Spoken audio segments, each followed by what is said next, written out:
Hi guys, hope everyone's well. Just out here in Chiang Mai at the moment, doing some training for my upcoming race in December. I just thought I'd throw together a talking head, low budget video of what the last 3 months of training and racing's been like, how I thought it's gone, what I need to work on, and kind of the current state of play. So if you're interested in that, stick around. I'll try and keep it short.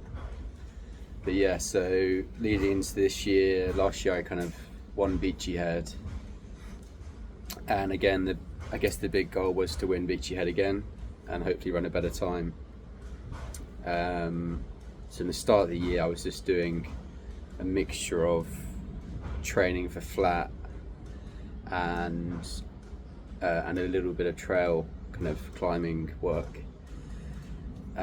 with a race in May which was the 50k from Brighton to Eastbourne. It wasn't my best day that day. I had massive cramps 25k in, and I kind of learned the lesson that if you're going to do well in trail races, you've got to put the climbing in. You can't be really fast on the flat and do no climbing work and expect for the body not to break down, especially over the 50k distance. So that was in May, and then the build up was to Beachy Head really. But this year, different to last year, I did a lot more racing with the idea just to try and get sharp through racing, get into that mentality of pushing yourself a little bit harder, because it's quite hard to do in training compared to racing. So I think I had my first race, which was a Maverick race, which I came second in, about 2 months out from Beachy Head. It was a bit of a struggle of a race for me because I'd just come back from Chamonix in altitude and I didn't feel great at all. To be honest, I was beat up, fell over in Chamonix and cut all my knee up, so it was a bit of a struggle to get around, but I still ran well and I was beaten by someone who was quite good, so I guess it wasn't too bad. And then after that I had, let me try and think the order of the races. I had a 10-mile race in Lewis, which I won and I ran really well in. I averaged 340 per k for 10k while climbing, so that showed me that I was in really good shape. I also did a cross country, Sussex country, which is kind of not my forte, but it was 8k and it was just an all-out sprint for me basically. I was very close to my max heart rate all the way around, but it was really good fun actually, and I have enjoyed those short races. You can recover them from within 1 or 2 days, and they're just quite fun. And then I'm trying to think what other races I had. I had a couple other races as well. I think I won one of them. Can't remember which one it was off the top of my head. And then there was Beachy Head, which was kind of a little bit strange this year. I don't know why it felt strange to me. I think with all the racing I didn't really kind of mentally build up in my head this year, and I was kind of just indifferent about it, whereas the year before I kind of had all summer thinking about this one race and obsessed about it. So yeah, I just remember going the week before, my Achilles was still so swollen, so I was having to try and take a load of ibuprofen to get it down, and ibuprofen gel on it just to try and get the swelling down, which wasn't ideal. But I'm kind of used to that now with my Achilles a little bit. And yeah, I woke up in the morning, felt fine, slept alright, not amazing but not awful. And then about an hour out I went for my easy jog just by my house, and that was kind of the first sign that maybe something wasn't 100%. So I just went round for a jog at around 5 minutes a k, and for me my heart rate at that should be 120 to 128 maybe, and it was up at 140, which is massively different to me. 140 is like me running a 4:10k, not a 5 minute k. So that was a little bit worrying in a sense. The legs didn't feel awful, but the heart rate was a miss, definitely. And then I went up to the start line, getting absolutely no nerves this year at all. I don't know why. I don't know. I was semi looking forward to the race because I knew I had this fitness that I hadn't had last year.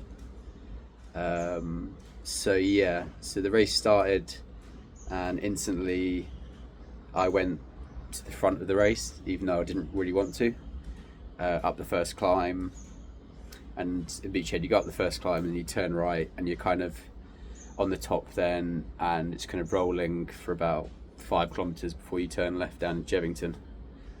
And I got to the top, turned right, and I think within 400 meters I'd gapped everyone, and that was the last I saw everyone to the finish line, really. But I just remember thinking, up the first climb, I thought, oh, okay, heart rate's a little bit high, but let's just try and be sensible.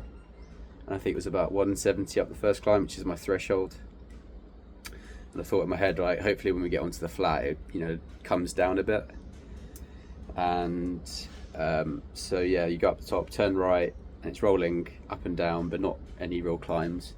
And my heart rate didn't come down. That was kind of worrying because it seemed to be over my threshold. And your threshold you can hold for about 70 minutes, not 3 hours, which is the race length.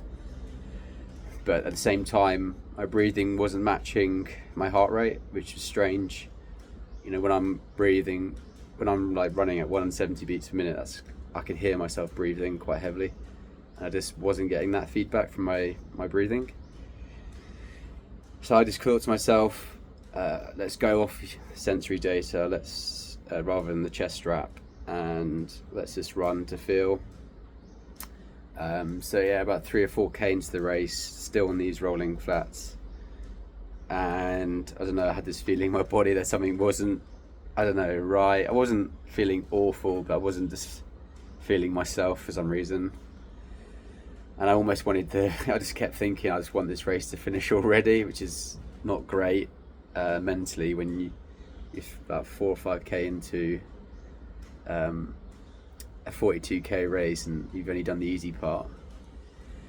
So at that point I just thought to myself, all right, let's just get to Jevington, which is after the first descent, and you're into the second climb, and then just go from there. So I think by the time I got to Jevington, I must have already been about 300-400 meters ahead of everyone. And there wasn't really any storyline from the rest of the race other than me being ahead, probably up until about 20-25k in. And then what typically happens to me is I start to cramp, or I can feel the cramping coming on. And that's what happened again this year. It's really annoying. It seems to happen in all my races. I haven't really found a solution for it. I mean, I'll come back to why I think it's happening at the end. But so that started to happen.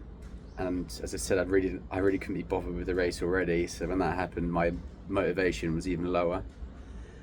And then I was just thinking in my head, all right, just try your best. Don't obviously put any more effort in. Just try and make it home now. So that's what I did, really. I just remember getting to Litlington stairs into the forest, and just walking up the stairs really slowly, both of them. And then on the Seven Sisters on the way back, the cramp was pretty horrendous, to be honest. I'd lost all power in my legs. I was walking up the climbs, but I was so far ahead at this point that it didn't make a difference. As long as I ran the downhills, which are kind of, my form just looked awful, I think, at that point, even, from the downhills. And it was just a struggle the last hour. I was just mentally not there. I wanted to give up. But I made it to the end, and I just chalked it down as kind of a day where, I don't know really how to describe the race. A day where I just wasn't mentally there. And it was a bit of a weird one compared to the year before, because I was so amped up for the race. Whereas this year, I don't know, I didn't really have any fight in me, it seemed like. so that was a race. Overall, I ran a 2:57.15, which is about 6 minutes faster than last year. Was I happy with the result? I think I'm kind of indifferent with it, because I know that aerobically I've got a much faster time in me, like somewhere close to 2:50 or even below that. It's just I don't have the conditioning, or whatever it is, this cramping. Is it conditioning, or is it just the fact that I'm overestimating my fitness and running too close to the red line? I don't know. Well, in the races, I never feel like I'm pushing it overly too hard. I don't feel like if I run a 10k on a treadmill and I'm near my threshold, it feels really uncomfortable for me. Like, it feels like I'm sprinting. It feels like I can basically hold it for less than an hour. In these race efforts, it doesn't feel like that at all. I'm kind of just concentrating on the race. Apart from the few that climbs where it gets real steep, it doesn't feel too hard. So yeah, I'm a bit of a miss to why it's going wrong. I mean, the number one thing for me, which I think is my conditioning basically, and by that I mean I didn't do any climbing really going into the race. I did 1 or 2 sessions on a perfectly tarmac road up to the golf course, and while they maybe help the climbing, they don't really work the stabilization muscles, and I think that's where I'm going wrong, is that on a trail you're getting thrown around left, right and centre constantly, and if you're not practicing continuously on that, those muscles don't really get worked. And yeah, so after about an hour and 40 minutes in a race of running hard, those muscles are not used to that pounding, and they just kind of give way, and that's when the cramps start, for me at least. So I think that's at least the most obvious reason. And then I guess, why am I not addressing this in training?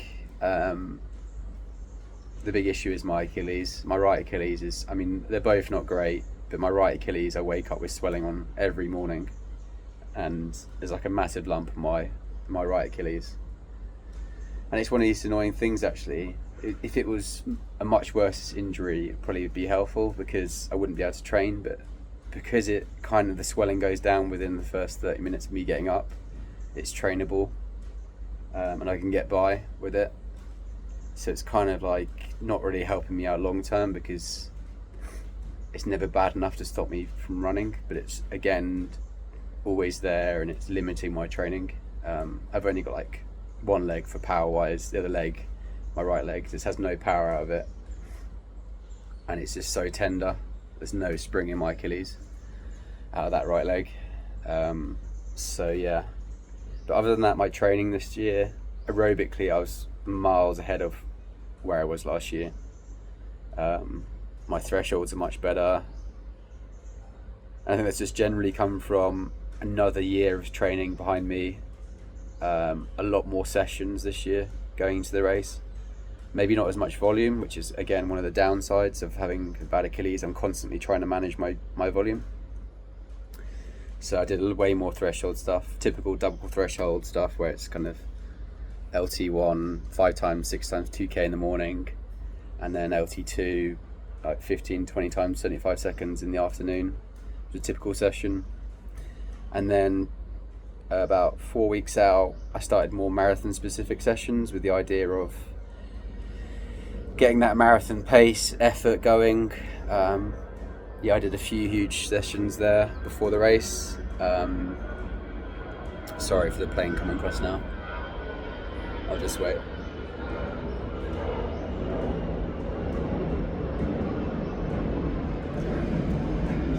Yeah, this year there was a few more big marathon sessions specific, like Renato Canova style sessions.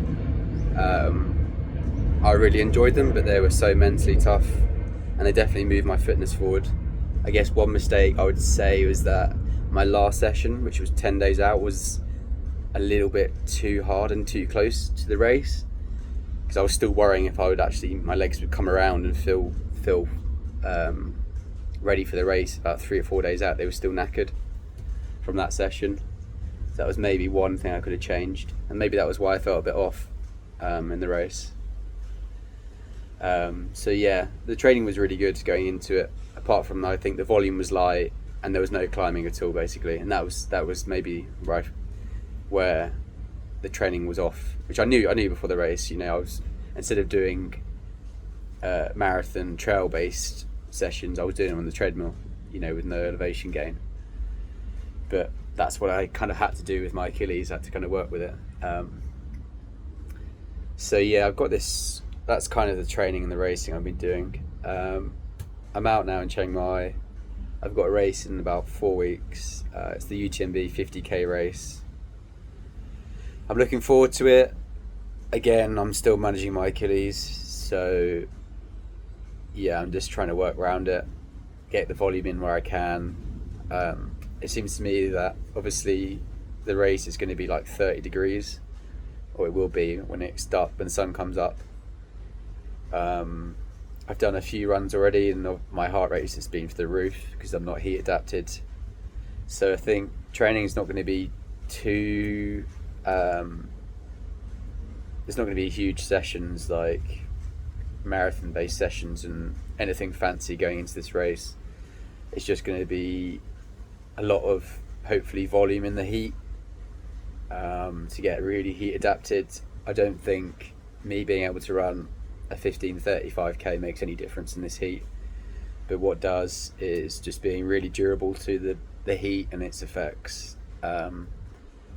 So yeah, I just need my Achilles this week to get a little bit better and I'll start doing more climbing.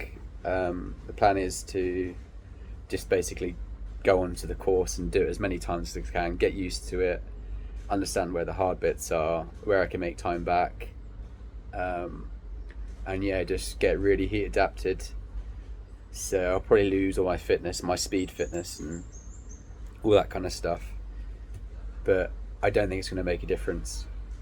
For example, yesterday I kind of did my first 60-minute run in midday heat and my thresholds were 70 seconds slower than they normally are, because my heart rate started to drift. I was running 420 and my heart rate drifted up to 170 beats per minute, which is my second threshold.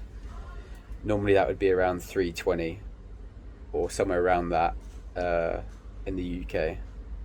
So yeah, it's nearly like a minute to 70 seconds slower currently. So I'm hoping over the next week I get more heat adapted and that comes down. Yeah, so that's the plan.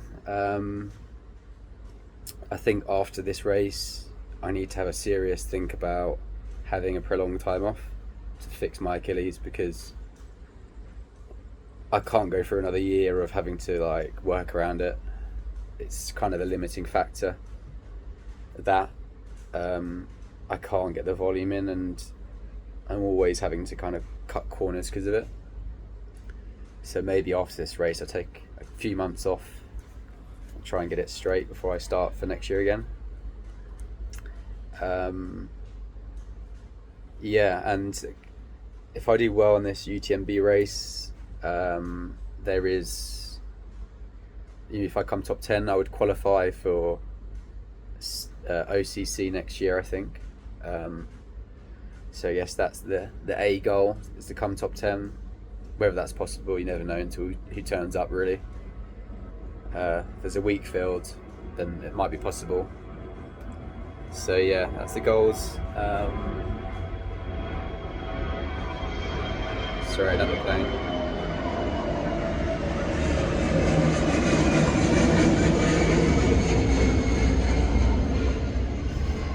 I guess the only other one thing I want to work on going into next year is my weight.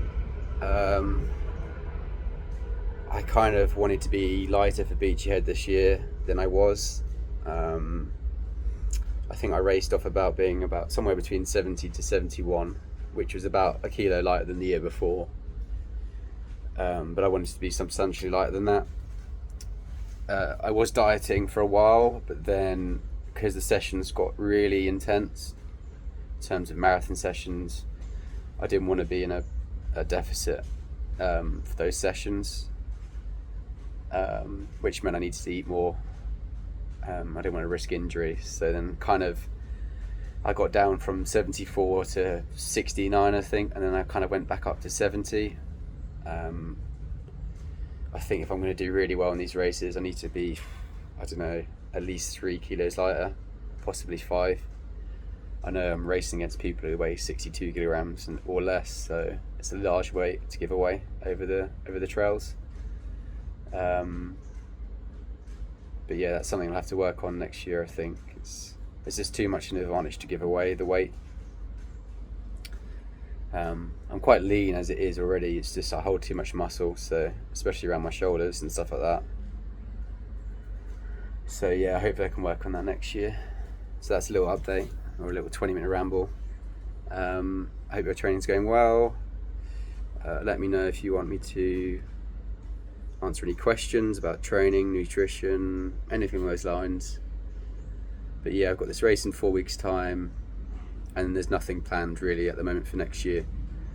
Just want to get through this race and just see where I'm at there. So yeah, hope your training's going well, and yeah, get any comments in below.